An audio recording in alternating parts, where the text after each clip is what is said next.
with a heavy heart and soul.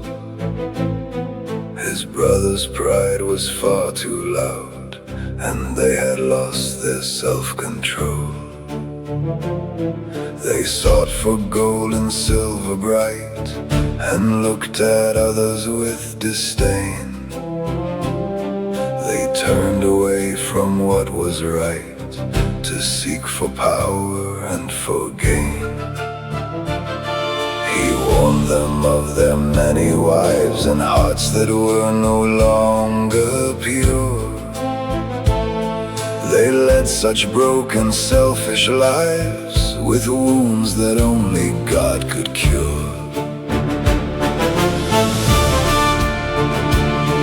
The Lord loves chastity and grace, and hears the cries of those in pain. He will not look upon the face of those who treat love with disdain.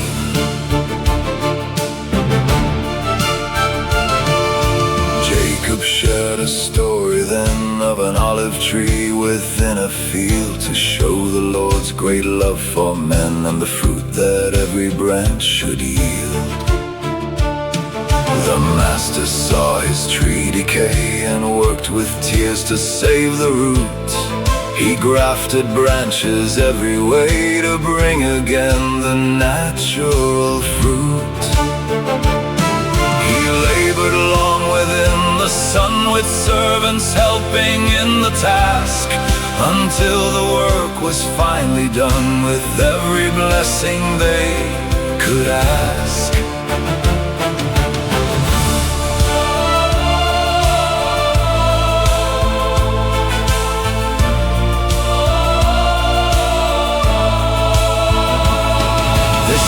How God will gather home the scattered tribes of Israel's race. No matter where his children roam, he offers them a dwelling place. Then Shem came with words of craft and said there was no Christ to come. At Nephi's prophecies he laughed and struck the faithful people dumb.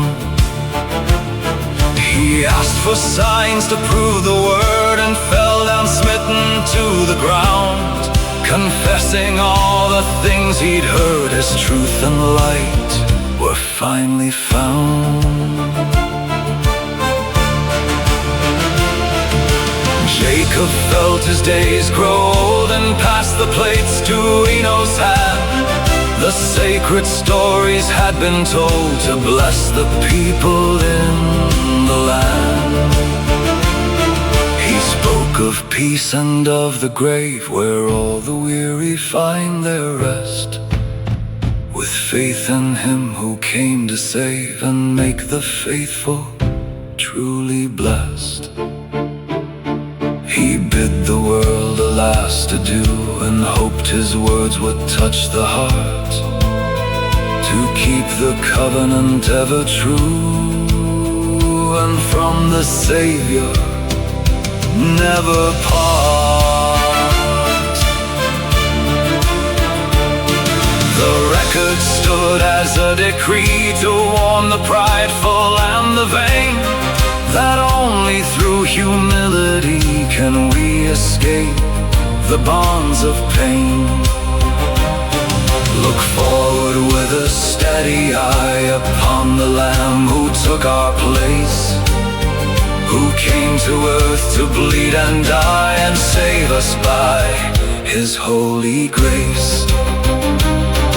The branches thrive when they are one, connected to the ancient root, until the harvest time is done, and we provide the master fruit. So ends the book that Jacob wrote, a witness of the Savior's name, on every page and every note. The gospel message stays the same.